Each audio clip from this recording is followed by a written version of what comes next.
regime of people who are simply advocating for the political rights of our people, and especially their sons. That was a failed regime displaying itself. So 34 years later, people who have innocently gone to debate our economic rights, a budget, are raided by the same goons, protected by a failed regime. And I want to tell you, it tells you that these are the end times of the regime of William Ruto. They are showing their signs more and more every single day. So we want to say we are with you, All Saints Cathedral, and we commensurate with you during this time. We know those culprits will not be brought to book. We know the impunity that is going on, but God sees all. So let us have faith.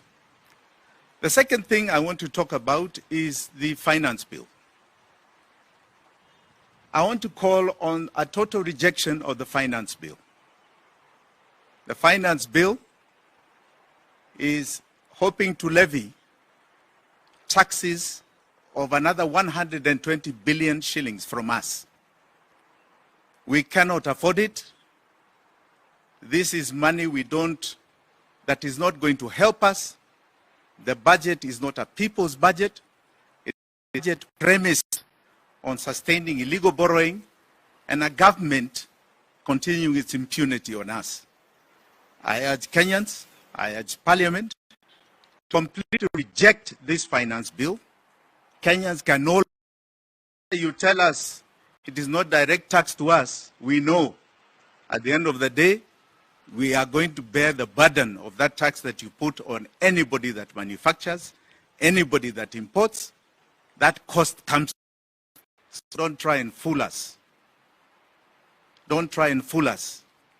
The CS had previously promised a budget that he was going to reduce taxation. That's clear. And we all know why. We are alive to the incompetence and the lies of this regime. The third point I would like to make is I was very happy to see my good friend Aden Duale on the Thursday last week when the budget statement was read, acknowledge a very important aspect of our finances.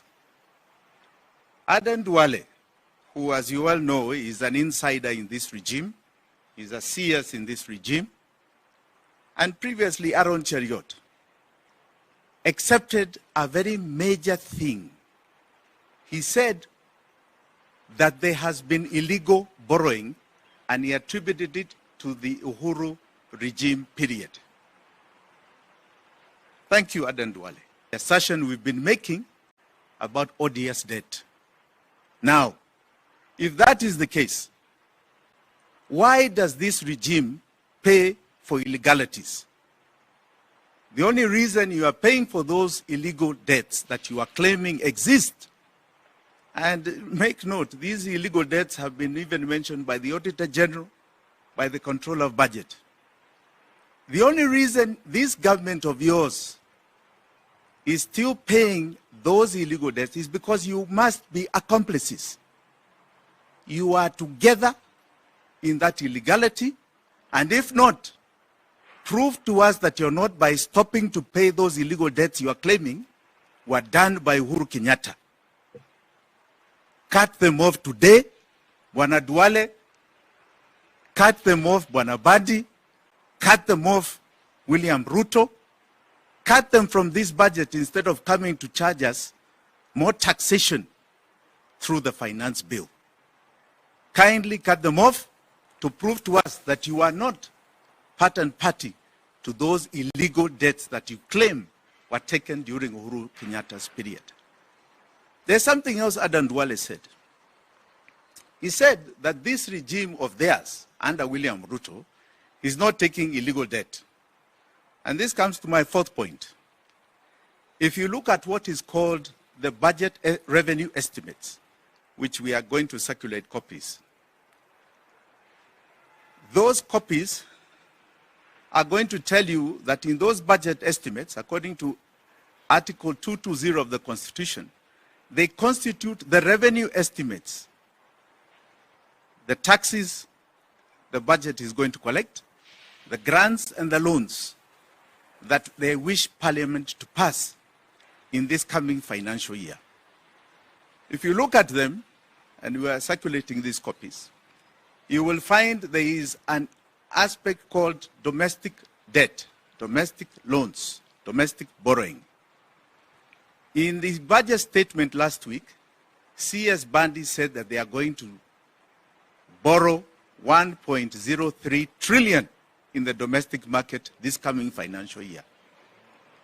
I ask you to look at the page, the table of contents of those budget estimates before Parliament stipulate as net domestic borrowing at page 24. When you go to page 24, you will find there is no net domestic borrowing number. It does not exist. It is zero and has never existed. Even in the previous years, if you look at each column, has never existed. So this claim of domestic borrowing being legal, it is not. It has never been. It is never passed by Parliament. And you are doing it again this year. So there are two things I would like to stress, apart from the illegality. One, that we know this domestic borrowing does not exist, and there's nobody really that is taking this domestic debt to the tune of 7 trillion. There's no such money in the market. This is fake. Number two, anybody that is now going to pretend that you are buying treasury bills and bonds in this next financial year, no, it is not anchored in our laws, it has not been passed by Parliament, and you will never be paid. This is odious to Kenyans. We are not sovereign to it. We will not pay you. Buyer beware. It is your risk. I'm telling you, that paper, you will throw it in the dustbin, because this regime will change, and it's going to change next year, and it will not be honored. I advise you, and I advise all Kenyans, do not buy a treasury bill. Do not buy anything to do with treasury bills or bonds. They are fake, completely fake. The fifth point, I just have 6 points. The fifth point I want to make is I saw a comparative so-called budget you put in the media, the people's budget. I don't know people's budget in which people, because my colleagues, and I will say they are my colleagues because we are in the opposition, led by Kalonzo Musyoka. They call themselves the United Opposition. Came out with a people's budget. They claim a people's budget. And that people's budget is not too dissimilar to John Bandi's budget. It is about tax, debt, and borrowing. He even proposes the same illegal borrowing, domestic borrowing of 500 billion. Please, Kalonzo Musyoka and my good colleagues, stop letting us down. You're letting us down. Do some basic homework. You cannot continue the same things. You are just doing the same thing as Ruto. There's no difference to what you're proposing. What you're proposing will not change people's lives. Please do some homework and stop letting us down in the opposition. This is not how you're going to conduct the people's affairs, because people are truly in trouble. So, shape up a bit more. And please get that message with the way it deserves, because I mean it with goodwill. I don't mean it in any other way. We are talking about 60 million Kenyans that are having a very hard time. A very, very hard time. So the sixth is very simply this, that we as Safina have been very clear about our budget. Our targets are very clear. We are saying we will never borrow again, and we are not going to borrow from the domestic market because we will not need to. We are going to very clearly not pay this odious debt that you can now see the Ruto regime is claiming to be illegal. We will not pay it. Hiyo hatutalipa. In the year 2027-2028 financial year, it is going to be 2.8 trillion in debt payment. We will not pay it. And because we won't pay it, it means our taxes will be cash rich by 2.8 trillion. When you're cash rich at 2.8 trillion, there's so much you can do for Kenyans. The first thing we are going to do is ensure that primary school, high school, and TVET, the capitations to the standard of living of that year shall be paid.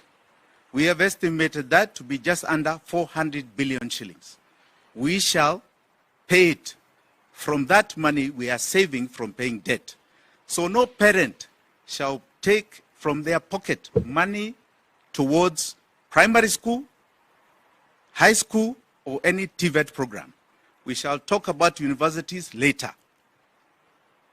The second thing is that we are saying we shall scrap completely SHA, NHIF, or whatever other health levies that are put on Kenyans. Universal health care has been costed at 180 billion shillings per year. So your ID will guarantee you universal health care no matter where you are without any payment from your pocket. That is the Safina government. The third, and this is fundamental, we shall scrap VAT in total as a tax. We shall seek to scrap VAT and replace it with a simple 5% sales tax. That will become a benefit to Kenyans in their pockets of roughly 300 billion shillings back into the pocket. With just those three measures, we intend to inject roughly 800 billion as a stimulus to be kept in people's pockets. They do not have to remove it anymore. And we are hoping that that will spur a growth that will take us to 6, 7, and hopefully by the third year to fourth year, 10% growth rate.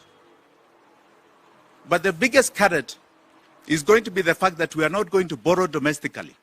When you don't borrow domestically, you free up capital for innovation, entrepreneurs, people who are self-employed, manufacturers, and everybody else to go and seek and get credit. People are capitalized. Creators, content creators, they will now have money accessed at single-digit rates. We hope we can drive it to about 5%. This happened during Kibaki's time, and it's our intention to drive the banks to a single-digit interest rate to Kenyans. That is where I'd like to end. Thank you very much. Yes, Emmanuel.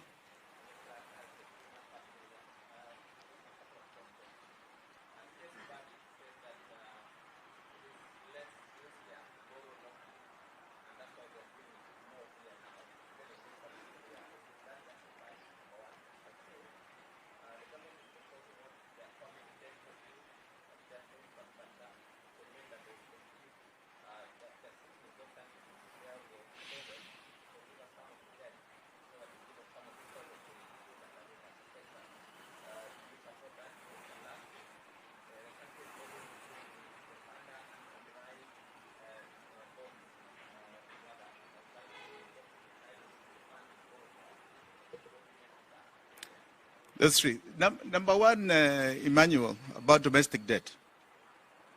First and foremost, let Bundy show you in the estimates where domestic debt is.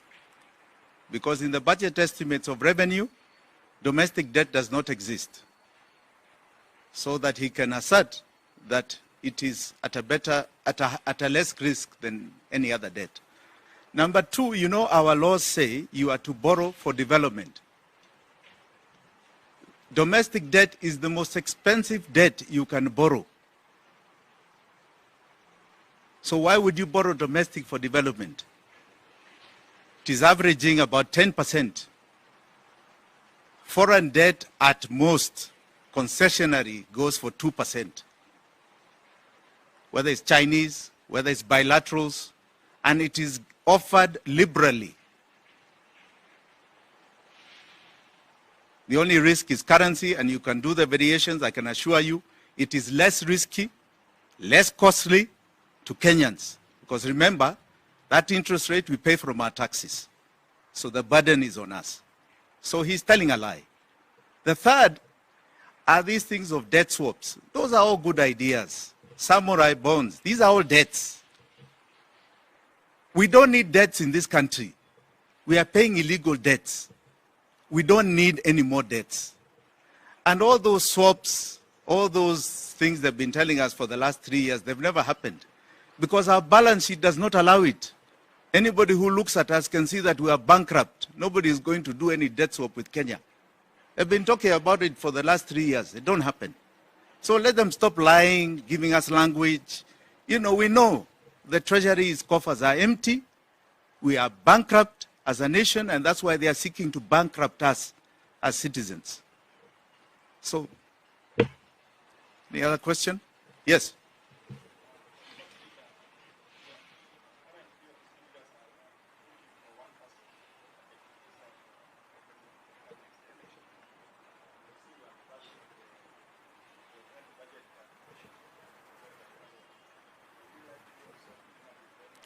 I am rooting for real change in this country, not just the same thing continuing. Change but without change. I am rooting for a change agenda, not a question of one candidate. Those are your own assertions in the media. Please understand that even the one candidate started in 2017. Before that, there were 3, 4 candidates of credibility on the ballot. We are looking to remove this regime. That is without doubt. But we don't want to replace it with a bit of the same thing. I don't think Kenyans can stomach it anymore. So we are looking for real change, not change without change. That's the most important thing. Has that answered your question? So when Kalonzo Musyoka and his united opposition come up with a budget that is similar to John Bandi, that's not change. Continuing the same illegal borrowing is not change. Sorry? I am willing to work with anybody that is clear about change. And I'll tell you my biggest change aspect, that we are not going to pay this debt, illegal debt. Anybody who comes and says we are not going to pay this debt, we are the best of friends. Okay? We are the best of friends. If you can't say it, then you do what you want to do. Anything else? Asanteni sana. God bless you.